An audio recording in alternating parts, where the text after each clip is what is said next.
Muazzez İlmiye Çığ is one of the foremost Sumerologists in the world. She was born in Bursa, which is where we are right now, in 1914. So currently, she is 107 years old.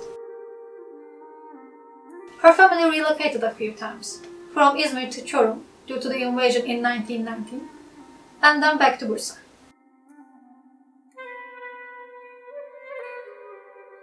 She attended the Teachers Training School for Women, learned how to play the violin, and speak French. The thing is, she wasn't old enough to go to that school, so they had to legally change her age. In an interview, she mentioned that she had worn heels and a hat when they went to court. Her attire was too grown up for her age. Even the judge thought it was funny. Her mother was a tailor and her father was a teacher. They named her İlmiye, which is derived from ilim. It means science or knowledge. This is a Turkish tradition. Sometimes parents name their child after their wishes for her or his life.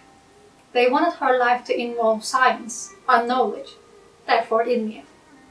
After 4 years of teaching, she enrolled in Ankara University's Faculty of Languages, History and Geography, Hittitology department in 1936. The faculty was recently founded to research Turkish languages and culture by Ataturk's instructions. The Republic was only 12 years old. Interestingly, she and her friend were there to sign up for French literature, but the class was full, so they just enrolled in Hittitology with Sumerian as a side lecture. It's the incredibly coincidental beginning of the story of a woman who has discovered so much about the ancient world history. During that period, many academicians were fleeing the Nazi rule and taking refuge in Turkey. That is why she got to learn from many experts in the fields of Sumerian, Akkad, Hittite and Mesopotamian cultures. After graduation, she worked at Istanbul Archaeology Museum over 30 years, starting from 1940. During that time, she got married, had 2 children, and also she cleaned and categorized tens of thousands of clay tablets written in Sumerian, Akkad and Hittite languages with Hatice Kızılyay and Dr. Krauss. Additionally, created cuneiform script archive of 74,000 clay tablets. She joined many research and wrote articles with international experts. After retiring in 1972, she worked overseas for a while. She shared her own knowledge and translated Professor Kramer's book into Turkish. She wrote books after the age of 80. Originally, Muazzez İlmiye Çığ and Hatice Kızılyay planned to write the books together, but unfortunately she passed away early. In 2000, she received an honorary doctorate. In 2005, Anatolian Culture Studies Association awarded her with a Free Person Title Award. She got many more awards. Some of her works have been translated into English and used as lecture material. A few sentences in one of her works has created some discussion.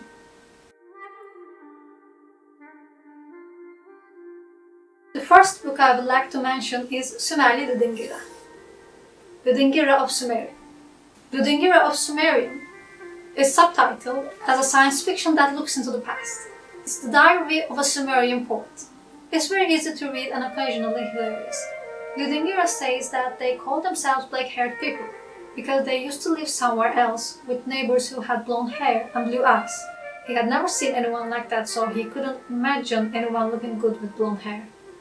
Most of the information in the book is taken from nice scripts, but it still feels pretty contemporary. It's quite easy to read, so if you're interested in Sumerian culture or just want to have a good read, it's a good book to start reading Muazzez İlmiye Çığ's work. Hititler ve Hattuşa İştar'ın kaleminden. Hittites and Hattuşa, written by Ishtar. Muazzez İlmiye Çığ wrote this book from Ishtar's point of view.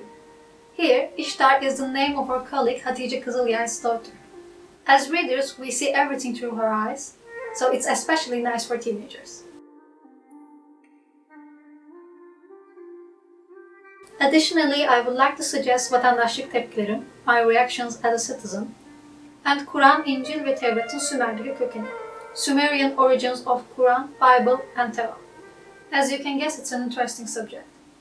It's about similarities and differences between ancient cultures and current religions. I think I was in middle school when I met her at a book fair. She autographed one of her books for me. It was my first time to learn something about Sumerian culture, and it felt eye-opening. She was so sweet and kind. I would like to wish a happy 108th birthday and thank her for giving us so much knowledge and hope.